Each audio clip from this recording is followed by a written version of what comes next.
yan. Kamukha ko ba mami ko? Parang hindi, no? Okay, so that's my mom. So now you know na kumakanta siya. And so the second song, the first song is Portrait of My Love. Sir, thank you. Kinakanta mo siya. And it's my dad's favorite, yung Matt Monroe. So yung first song is Portrait of My Love, kinakanta ng aking dad. And the second song is from our first double platinum album called I'll Take Care of You.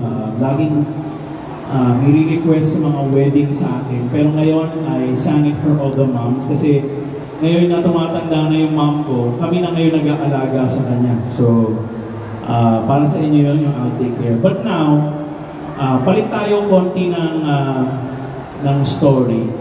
Now na malaki na akong adult, meron akong mga complaints sa nanay ko na kaya ko nang sabihin ngayon. Tatawa ka.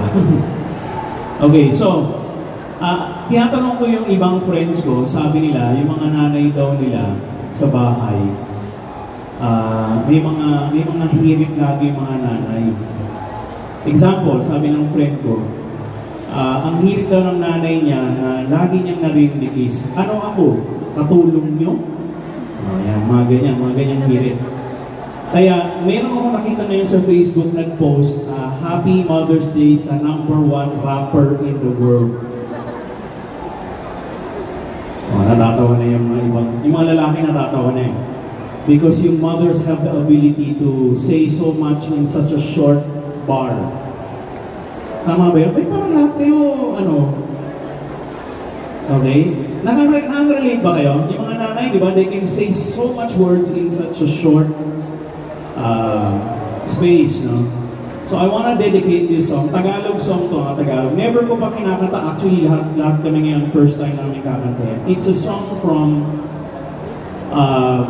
TV series ata na. Do you remember School Bukol?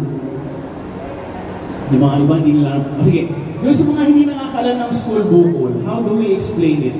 How do we explain it?